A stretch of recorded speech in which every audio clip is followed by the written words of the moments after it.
Death is inevitable, ऐसा सब कहते हैं और सच भी है। We mortals are incapable of avoiding our death. मौत जब आनी होती है तो कोई रोक नहीं पाता है, पर एक कहावत ये भी है कि जाको राखी साइयां मार सके ना कोई। दुनिया में कुछ ऐसे भी लोग हैं who survived some of the deadliest situations by fighting their death. आज मैं आपको बताऊंगी 5 ऐसे ही लोगों के बारे में जिन्होंने मौत को भी एक बार को चकमा दे दिया। Hello and welcome, this is Ankita Rai on ABP live podcast. चलिए बात करते हैं उन लोगों की हु चीटेड डेथ। सबसे पहले बात करते हैं एक ऐसे इंसान की जिसने ना सिर्फ मौत को धोखा दिया बल्कि उनके नाम गिनीज वर्ल्ड रिकॉर्ड भी है। We are talking about Vesna Vulovic. Vesna के पास हाईएस्ट फ्री फॉल का गिनीज वर्ल्ड रिकॉर्ड है। ये बात है 1972 की, जब 22 साल की फ्लाइट अटेंडेंट वेस्ना ने खुद को 33,000 फीट की ऊंचाई पर पाया। वेस्ना ने बिना पैराशूट के ही फ्लाइट से जंप कर दिया। It happened when J-80 flight JU-367 had been crashing over चेक रिपब्लिक, जब एक एक्सप्लोजन हुआ जिसके लिए टेररिस्ट ग्रुप को रिस्पॉन्सिबल माना जाता है। इस हादसे में कोई नहीं बचा, but Vesna survive. She survived with a fractured skull, 2 broken legs and 3 broken vertebrae, which left her temporarily paralyzed from the waist down. Surgery के बाद she regained the use of her legs as well. और इस तरह not only she survived and cheated death, but also holds the Guinness World Record of highest free fall. Now moving on towards the second person, Roy C. Sullivan. किसी पर एक बार बिजली गिरने के chances तो बहुत कम है, 2 बार वो भी अलग अलग दिन तो बिल्कुल ही ना के बराबर है, पर एक ही इंसान पे अगर 7 बार बिजली गिर जाए तो एक इंसान के साथ ऐसा हुआ है। And the strangest thing is कि इस पर्सन ने हर बार सर्वाइव कर लिया है।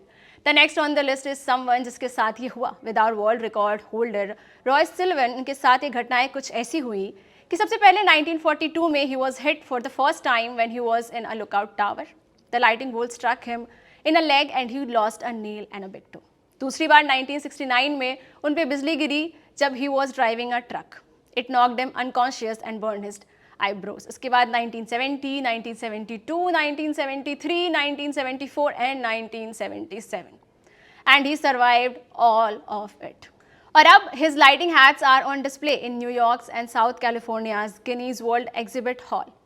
इसके बाद यही कह सकते हैं कि सच में ये किसी मिरेकल से कम नहीं है।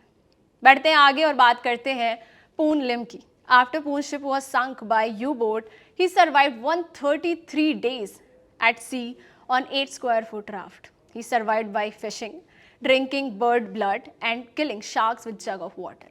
World War II के दौरान पुनलिम was second hand steward of British armed merchant ship the SS Penamold. पुनलिम का जन्म चाइना में हुआ था। हथियारबंद जहाज बिना किसी काफिले के धीरे धीरे केप टाउन से पारामारिबो, सूरिनाम और फिर न्यूयॉर्क की ओर बढ़ रही थी। 23 नवंबर 1942 को जर्मन यू-बोट U-172 ने अमेज़न नदी से लगभग 750 मील दूर 2 टॉर्पीडो के साथ बेलनोमोंट पर हमला किया। 2 मिनट के अंदर ही जहाज डूब गया।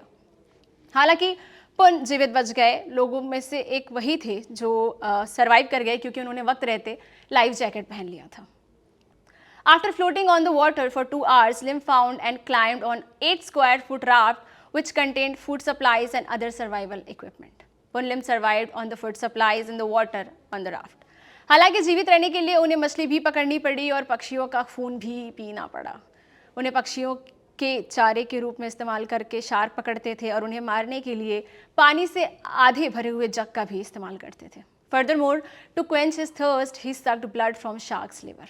After 133 days and losing 9 pounds of weight, he was rescued. Now let's move on to the next person. The next person on the list is John Murray. एक छलांग के दौरान जब स्काई डाइवर जॉन की पैराशूट फेल हो गई तो वो 128 घंटे किलोमीटर प्रति घंटे की स्पीड से गिर गई और चींटियों के एक टीले पर जा गिरी। The ant stung her over 200 times, which released a surge of adrenaline and kept her heart beating. John Murray was born in 1955 and is an American bank executive and skydiver. On September 25, 1999, she went on a skydive from 14,500 feet where her main parachute didn't open. Even when her secondary parachute didn't open at 700 feet, it deflated quickly. She was approaching on the ground with a whopping speed of 128 kilometers per hour and fell into an anthill. However, the stinging of over 200 ants caused a surge of adrenaline through her body and kept her heart beating. हालांकि वो बच गए, लेकिन भारी गिरावट के कारण उनके शरीर का दाहिना हिस्सा टूट गया। साथ ही वो 2 हफ्ते तक कोमा में भी रही। 20 सर्जरीज के बाद वो पूरी तरह से ठीक हो गई। In 2001, she went for her 37th skydive. She is definitely daring. Now it's time to end this list, and we will end this video with story of Darko Sangarmano. Darko was shot in the head with .22 caliber bullet. The bullet didn't cause any serious damage. In fact, it stuck in his nasal passages and later he sneezed it out through his right nostril. 2011 में डार्को सैंगरमैनो अपनी प्रेमिका के साथ Naples Italy की सड़कों पर घूम रहे थे, तभी .22 कैलिबर की गोली उनकी कनपटी पर लगी। गोली लगने से उन्हें काफ़ी ब्लीडिंग हो रही थी और उन्हें सर्जरी के लिए अस्पताल ले गया गया। The bullet hit right portion of his head, flowing through his eyeball, which slowed it down. It came to rest in his nasal passage. While waiting for the doctors to arrive at the hospital, he sneezed out the bullet through his right nostril. हालांकि surgeon ने गोली से लगी हड्डी के टुकड़ों को हटा दिया और उसकी आंख के प्रभावित हिस्सों को भी ठीक करने के लिए लेजर सर्जरी की गई। इसके बाद वो लौट गए अपने घर। तो ये थे 5 ऐसे लोग जिन्होंने मौत को भी धोखा दे दिया। वैसे टू बी ऑनेस्ट कहानी काफ़ी इंटरेस्टिंग है। कितना सच है और कितना कहानी, ये बताना थोड़ा मुश्किल है, क्योंकि रिसर्च करने पर कुछ लोग इन्हें सच मानते हैं तो कुछ लोग कहते हैं कि ये सिर्फ कहानी है। This was all for today. I'll see you in the next video. Till then, take care of yourself and your loved ones. This is Ankita Rai on ABP Life Podcast.